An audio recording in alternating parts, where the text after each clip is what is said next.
ଶ୍ରୀମଦ୍ ଭଗବତ୍ ଗୀତା ପ୍ରଥମ ଅଧ୍ୟାୟ ସୈନ୍ୟ ଦର୍ଶନ ଯୋଗ।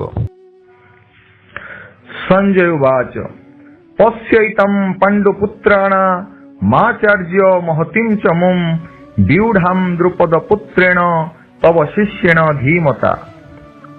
ସଞ୍ଜୟ ଧୃତରାଷ୍ଟ୍ରଙ୍କୁ କହିଲେ, ହେ ରାଜା, ଆପଣଙ୍କର ପୁତ୍ର ଦୁର୍ଯ୍ୟୋଧନ ଗୁରୁ ଦ୍ରୋଣଙ୍କୁ ବିନୟର ସହିତ କହିଲେ, ହେ ଗୁରୁଦେବ, ଦ୍ରୁପଦ ପୁତ୍ରଙ୍କ ଦ୍ୱାରା ଯୁଦ୍ଧ କ୍ଷେତ୍ରରେ ପାଣ୍ଡବ ସୈନ୍ୟଙ୍କ ବ୍ୟୁହ କିପରି ଅଭେଦ୍ୟ ଭାବେ ସଜ୍ଜିତ ହୋଇଅଛି ଆପଣ ଦେଖନ୍ତୁ। ଆଜିର କଥାମୃତ। ପ୍ରଭୁ ଶ୍ରୀରାମ, ଅନୁଜ ଲକ୍ଷ୍ମଣ ଓ ମାତା ସୀତାଙ୍କ କଥୋପକଥନ।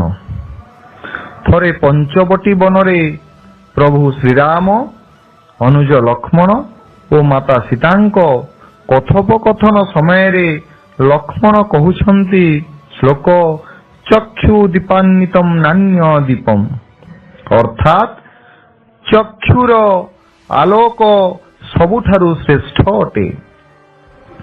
ଏହାପରେ ମାତା ସୀତା କହୁଛନ୍ତି ଚନ୍ଦ୍ର ଦୀପାନ୍ବିତଂ ନାନ୍ୟ ଦୀପମ୍, ଚନ୍ଦ୍ରର ଆଲୋକ ସବୁଠାରୁ ଶ୍ରେଷ୍ଠ ଅଟେ।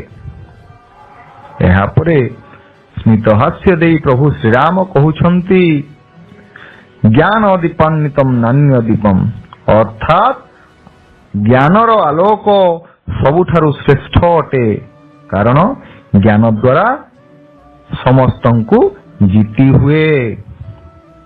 ପୁଣି ଅନୁଜ ଲକ୍ଷ୍ମଣ କହୁଛନ୍ତି ବାହୁବଳାନ୍ବିତଂ ନାନ୍ୟ ବଳମ୍, ଅର୍ଥାତ୍ ବାହୁବଳ ସବୁଠାରୁ ଶ୍ରେଷ୍ଠ ଅଟେ। ପୁଣି ମାତା ସୀତା କହୁଛନ୍ତି ଭ୍ରାତୃବଳାନ୍ବିତଂ ନାନ୍ୟ ବଳମ୍, ଅର୍ଥାତ୍ ଭାଇ ବଳ ସବୁଠାରୁ ଶ୍ରେଷ୍ଠ ବଳ ଅଟେ। ଏହାପରେ ପୁଣି ପ୍ରଭୁ ଶ୍ରୀରାମ ସ୍ମିତ ହାସ୍ୟ ଦେଇ କହୁଛନ୍ତି ଦୈବ ବଳାନ୍ବିତଂ ନାନ୍ୟ ବଳମ୍, ଅର୍ଥାତ୍ ଐଶ୍ୱରିକ ବଳ ବା ଶକ୍ତି ସବୁଠାରୁ ଶ୍ରେଷ୍ଠ ଅଟେ।